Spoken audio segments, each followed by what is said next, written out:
주는 그리스도시요 살아계신 하나님의 아들이십니다. 우리 옆 사람과 함께 인사를 나누겠습니다. 하나님께서 이루십니다.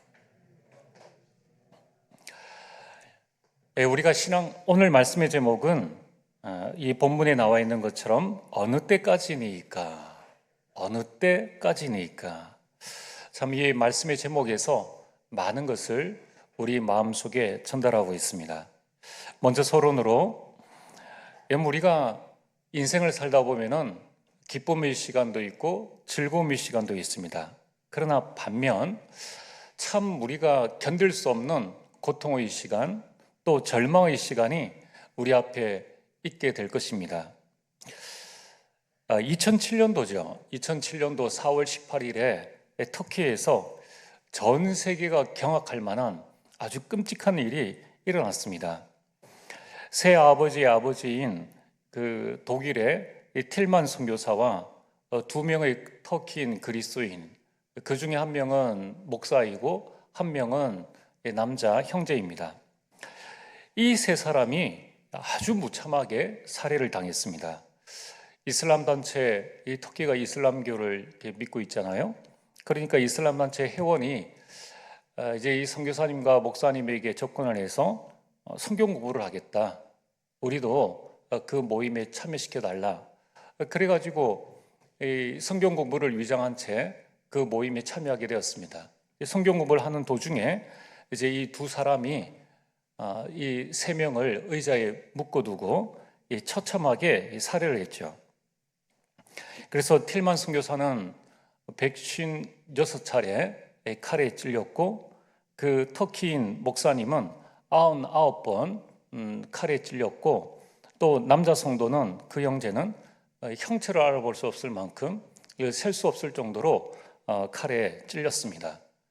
그래서 한 사람이 칼을 맞고 죽을 때까지 다른 두 사람이 그 죽어가는 그 그리스도인을 바라보도록끔 이렇게 잔혹하게 했는데, 그때에 뉴스에도 많이 나왔지 않습니까? 지금 이 시간에 말할 수 없을 정도로 아주 잔혹하게, 참 인간으로서 저렇게 할 수 있겠는가 하는 그 생각이 들 정도로 모든 신체 장기를 다 훼손하는 그러한 정말 극악무도한 일을 벌였다는 겁니다. 자, 그리고 그해 7월입니다. 우리나라에서는 어떤 일이 일어났는가? 전 국민이 분노하고 경악할 만한, 또 우리 그리스도인들도 정말 안타까워할 만한 그런 일들이 일어났는데, 이 아프가니스탄에 이 선교, 우리로 말하면 이제 캠프죠. 선교를 간 샘물교회 그 목사님과 한 청년이 이 이슬람 무장단체에 붙잡혔습니다. 그래서 이제 그 영상에도 나왔잖아요. 그 두건을 이렇게 씌우고 참수를 시키려고 하는 이제 그런 장면이 나오고, 이제 영상으로 찍어서 이제 우리를 풀어달게 해달라. 그래서 국가에서도 여러 차례 교섭을 했는데 결국은 두 사람 다 참수형을 당했습니다. 그리고 온 국민이 경악을 했죠. 참 우리가 그런 일들을 이렇게 보면서 우리는 여러 가지 많은 이렇게 질문을 하게 됩니다. 그런데 여러분, 이 두 건의 사건만 있었던 것이 아니라 지금도 우리가 이렇게 편안하게 예배드리는 이 시간에 바로 비행기 타고 1시간도 안 되는 그 거리에 북한은, 지하교회 성도들은 목숨을 담보로 해서 지금 예배를 드리고 있고, 아니 예수님 믿는다는 이유만으로 그 가족과 그 교회와 개인이 무참하게 살해를 당하고 있다는 겁니다. 이게 비단 북한뿐만 아니라 또 비행기 타고 한 2-3시간 가는 이 중국에서도, 지금이 어떤 시대입니까? 그런데도 예수님 믿는다는 그 이유만으로 가정교회에서 붙잡히면 감옥에 가야 되고 또 경제권을 박탈당하는 이런 일들이 일어나고 있다는 겁니다. 자, 이때 우리는 이런 질문을 하게 됩니다. 정말 하나님은 살아계시는가? 아니, 하나님이 살아계시다면은 과연 이런 일들이 일어날 수 있느냐는 거예요. 그럼 이런 일들이 일어났을 때에 왜 하나님은 가만히 보고만 계시는가? 그리고 이 고통과 이 절망, 이 시간은 어느 때까지 계속되어질 것인가? 우리 성도님들 가운데에도 정말 내가 예수가 그리스도를 분명히 믿고 있고 내가 고백하고 있고 하루에도 수십 번 내가 하나님의 자녀임을 영접하고 고백하고 있는데도 여전히 해결할 수 없는 그 고통 가운데에서, 그 절망의 시간표 가운데에서 질문합니다. 하나님, 어느 때까지입니까? 아니, 어느 때까지 이 고통과 이 질병 속에 우리가 살아가야 됩니까? 특별히 경제적인 고통을 당하는 분들은 경제가 하루아침 만에 해결되어지는 것도 아니에요. 우리 질병이라는 것이 하루아침 만에 해결되어지는 게 아니지 않습니까? 당사자도 그 고통의 시간이 길면은 괴롭고, 옆에서 지켜보는 사람들도 하나님 도대체 언제까지 이 고통을 계속적으로 둘 것입니까? 지금 한국교회와 세계교회가 문을 닫고 있다고 합니다. 아니, 하나님, 도대체 우리는 한국교회와 세계교회를 비난할 것이 아니라 언제까지 이런 고통 속에 우리가 있어야 되는가? 그렇다면은 문을 안 닫는다고 해서 그럼 다이겠습니까? 그럼 지금 세상이 얼마나 교회를 조롱하고 있습니까? 아니, 우리가 다른 한 것도 없는데 하나님, 이러한 것이 언제까지 진행되어집니까? 여기에 대한 답을 오늘 시편 13편에 다윗은 말씀하고 있습니다. 그래서 오늘 시편 13편의 이 본문은 다윗이 자신들이 대적들로 인하여서 하루 이틀이 아니라 오랜 시간 동안 이 핍박을 받고 압박을 받고 있음에도 불구하고, 아니, 하나님께서는 어떠한 해결책도 제시해 주지 않으신다는 거예요. 그럼 지금 다윗이 큰 잘못을 한 게 아닙니다. 하나님은 아무런 해결책도 주지 아니하시고 이 다윗을 계속적인 인간적인 절망의 상황 가운데 빠지게 하셨다는 거예요. 이때 기록한 이 말씀이 시편 13편입니다. 다윗에게는 여러 가지 위기의 순간이 있었지만은 오늘 본문처럼 이러한 위기의 순간이 길어진 것을 볼 때에 많은 성경학자들이 다윗이 사울 왕에 쫓기는 그 10년의 도피 생활 가운데 지었던 시일 것이다 라고 추측을 하고 있습니다. 자, 여러분들, 우리가 이 다윗의 상황을 우리가 시편을 보면서 곰곰이 묵상하고, 오늘 이 밤에 우리는 어떤 기도의 망대를 세워야 될 것인가? 끝나지 않는 절망과 고통의 이 긴 터널을 가고 있는 우리 성도들 가운데에 우리는 이때에 어떻게 해야 될 것인가? 어떤 기도를 하나님 앞에 드려야 될 것인가? 이런 한 나라의 왕이, 또 그것도 장인이 온 군대를 거느리고 자신을 죽이려고 10년간을 쫓아다니고 또 10년간을 쫓겨다니고, 이게 보통 스트레스겠습니까? 이게 보통 일이 아니라는 것입니다. 자, 우리는 이러한 다윗의 그 절망과 고통의 때에 다윗은 무엇을 하였는지 살펴보므로 오늘 이 시간 여러분들이 당하고 있는 절망과 그 고통의 시간을 어떻게 우리가 지내야 할 것인지 그 응답을 누리게 되기를 바랍니다. 첫 번째, 다윗이 처한 현실입니다. 오늘 1절과 2절은 다윗이 처한 현실을 말씀하고 있습니다. 지금 1절에 여호와여 어느 때까지이니까 나를 영원히 잊으시나이까, 다윗의 탄식입니다. 여러분, 다윗이 불신자가 아니지 않습니까? 그럼에도 불구하고 다윗은 지금 이렇게 고백하고 있습니다. 어느 때까지입니까? 하나님, 언제까지입니까? 얼마나 더 오래 기다려야 합니까? 여기에 대한 탄식이 4번이나 나옵니다.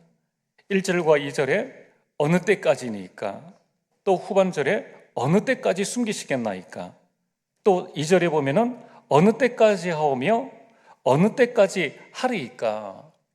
이 다윗의 이 고통과 이 절망에 대한 탄식을 그 2절에 있어서 4번이나 지금 계속하고 있다는 겁니다. 그렇다면은 다윗의 이 고통과 절망의 정도가 어느 정도인지를 알 수 있겠죠. 이 고통과 절망의 정도가 어느 정도냐면은 하나님, 나를 영원히 잊으시나이까.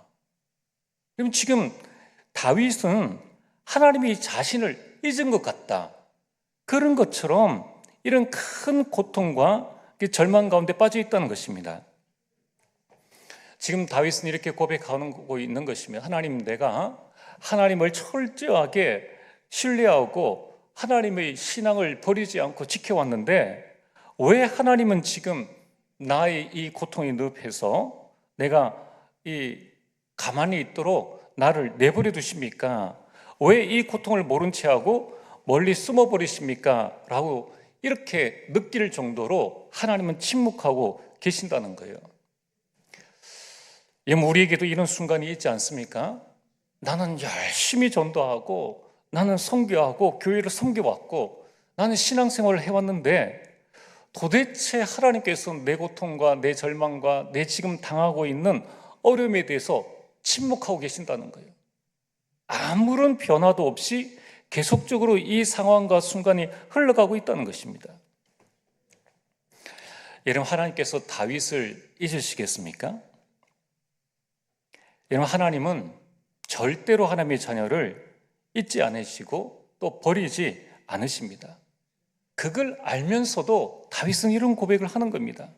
그러면서 어느 때까지 주의 얼굴을 숨기시겠나이까? 이 주의 얼굴이라는 것은 여호와의 은혜와 사랑을 말씀하지 않습니까? 하나님, 언제까지 이 하나님의 은혜를 내리시지 아니하고 그냥 가만히 계십니까? 왜 가만히 계십니까?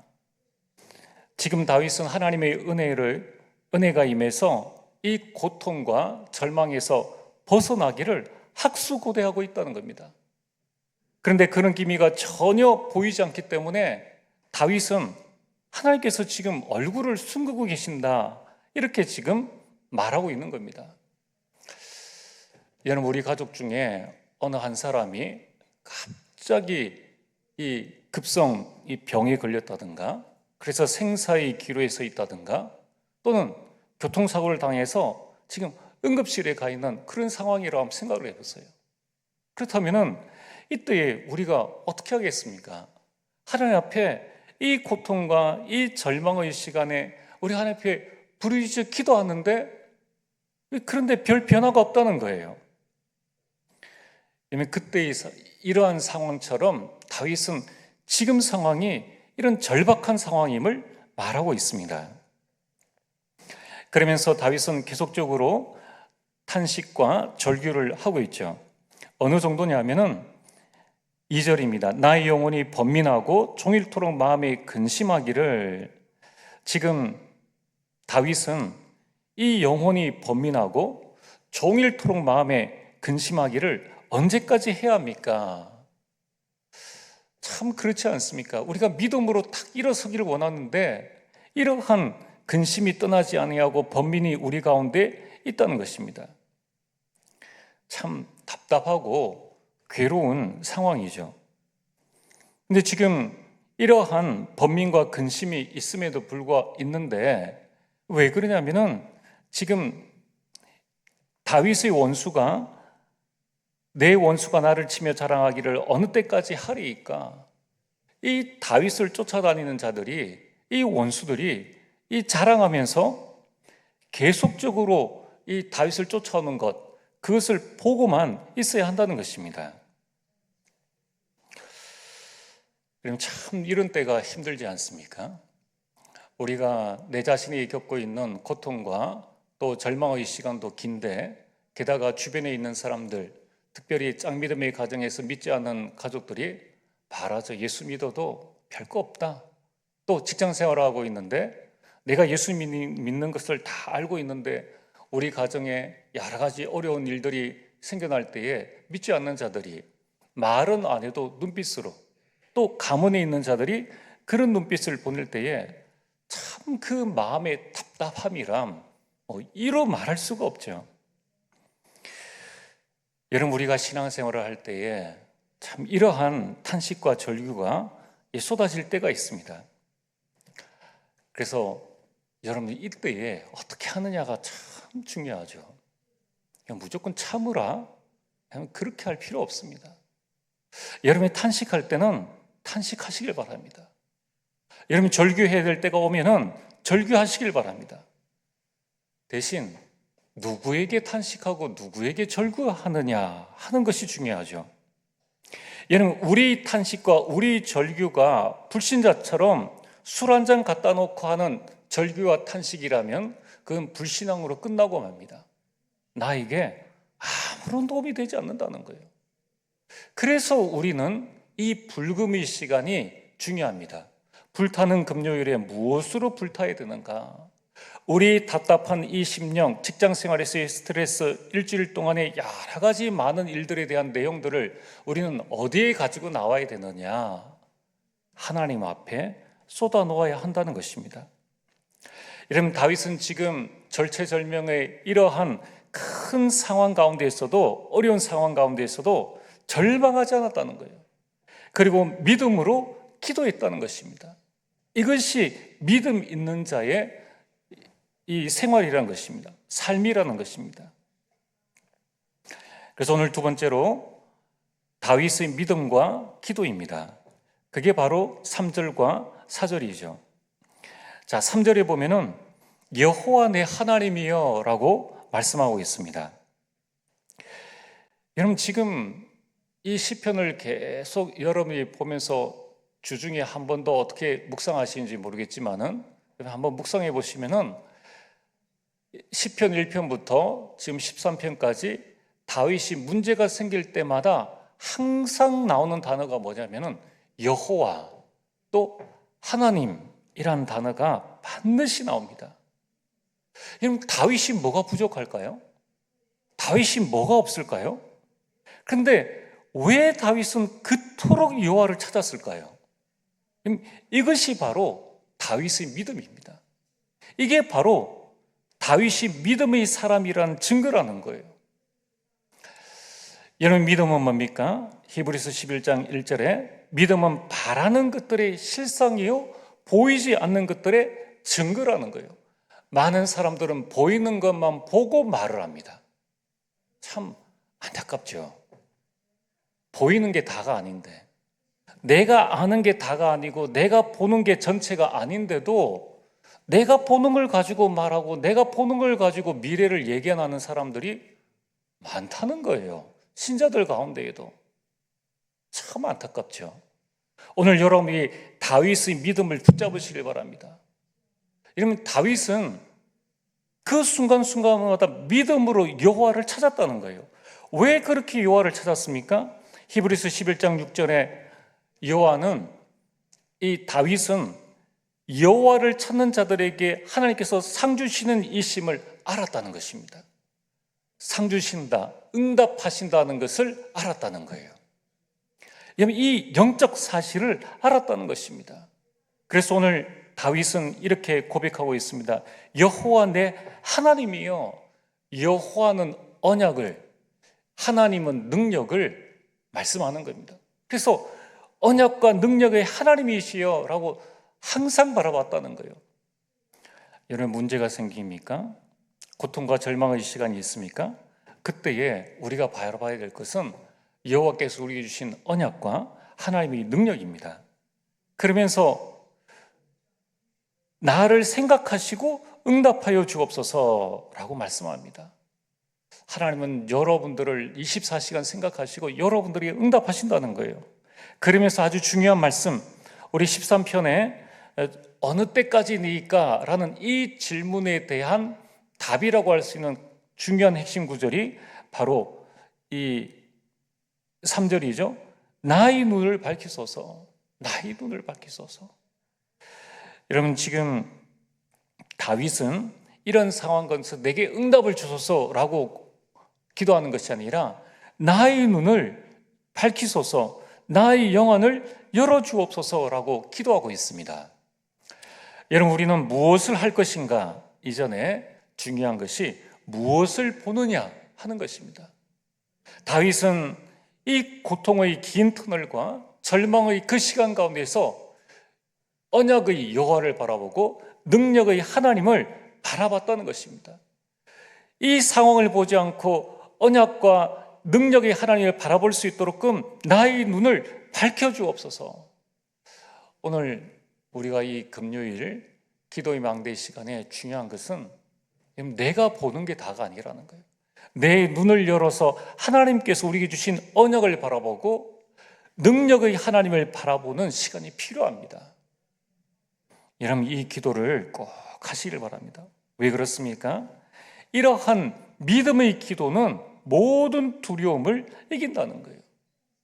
지금 다윗이 기도하는 이 두려움이 뭡니까? 다윗은 두 가지 두려움에 대해서 말씀하고 있습니다. 내가 사망의 잠을 잘까오며, 영적 침체라는 거예요. 여러분, 우리가 능력의 하나님, 언약의 하나님을 바라보지 못하면 우리 자신이 스스로가 직분과 관계없이 영적 침체가 온다는 거예요. 영안이 어두워진다는 겁니다. 엘리 제사장처럼 영안이 어두워진다는 거예요. 다윗의 두 번째 두려움은 뭡니까? 나의 원수가 내가 흔들릴 때에 나의 대적들이 기뻐할까 하나이다. 이 원수와 대적들의 그 승리입니다. 그들이 나를 이겼다고, 나에게 승리를, 나를 이겼다고 기뻐할까? 여기에 대한 두려움이라는 거예요. 여러분, 우리가 믿음의 기도를 할 때에 모든 두려움을 이기게 됩니다. 사울 왕의 두려움이 뭡니까? 다윗이 왕이 되는 거예요. 참 안타깝죠. 나를 구한 그 다윗이 왕이 되어지면 가장 좋은 사회가 되어져서 굳건한 이 나라를 만들어갈 수 있는데, 그걸 끝까지 미워해서 끝까지 쫓아다니는 이런 어리석은 짓, 왜 그렇게 합니까? 영안이 어두워졌기 때문에. 욕심에 붙잡히면 아무것도 보이지 않는다는 거예요. 결국 사울 왕의 말년은 죽음으로 끝났습니다. 비참한 죽음이죠. 오늘 세 번째로 우리는 어떤 기도의 망대를 세워야 합니까? 다윗은 이러한 절망과 이 고통의 시간에 기쁨과 찬양을 하나님께 드립니다.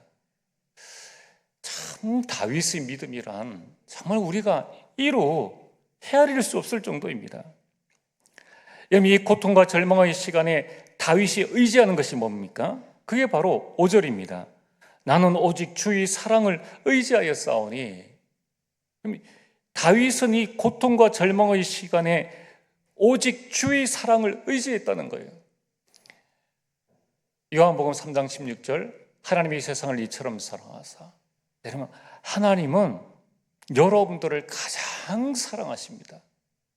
여러분, 그 하나님의 사랑을 붙잡게 되기를 주의 이름으로 축복합니다. 여러분, 이 고통과 절망의 시간에 다윗의 기쁨이 있었습니다. 그것이 뭐냐면 오직 주의 구원을 기뻐했다는 거예요.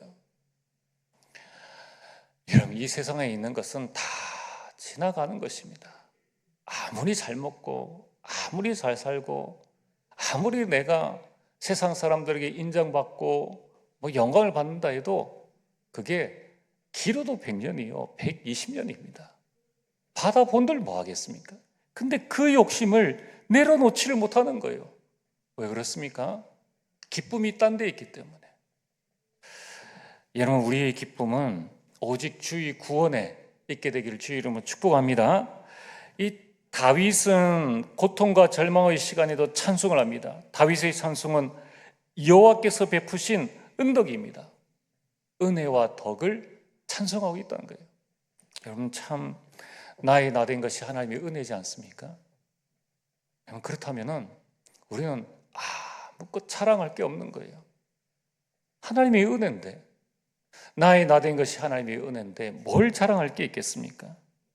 여러분, 이처럼 다윗은 이 고통과 절망의 시간 앞에 그는 탄식하고 있었지만 그러나 여호와께 기도했다는 것입니다. 그러면서 그는 기쁨과 찬양을 하나님 앞에 드렸습니다. 오늘 결론입니다. 여러분, 우리는 이러한 고통과 절망의 시간 가운데에서 우리 하나님의 자녀가 가질 확신이 있습니다. 이사야서 60장 22절에 그 작은 자가 천명을 이루고 있고 그 약한 자가 강국을 이룰 것이라. 때가 되면 나 여호와가 속히 이루리라. 여러분, 우리 고통과 절망의 시간에도 하나님은 우리와 함께 하십니다. 그러므로 그 고통과 절망의 시간에 하나님의 자녀는 확신을 가져야 합니다. 어떤 확신입니까? 하나님께서 이루신다는 그 확신을 가져야 하는 것입니다. 그래서 오늘 여러분의 5가지 확신입니다. 구원의 확신. 여러분들은 구원받은 하나님의 자녀입니다. 두 번째는 기도 응답의 확신입니다. 하나님의 자녀는 반드시 기도한 대로 응답받게 되어 있습니다. 그리고 세 번째는 인도의 확신입니다. 이 땅 삶 사는 모든 날까지 하나님은 여러분들을 인도하십니다. 사죄의 확신입니다. 우리 모든 죄를 예수 그리스도께서 다 사하여 주셨습니다. 마지막으로 승리의 확신입니다. 사람이 감당할 시험 밖에는 우리에게 당한 것이 없습니다. 우리가 시험 당할 쯤에 또한 피할 길을 내신다고 분명히 말씀하셨습니다. 여러분, 이 확신 가지고 고통과 절망의 시간에서도 승리하게 되길 주의 이름으로 축복합니다. 우리 오늘 주신 말씀을 붙잡고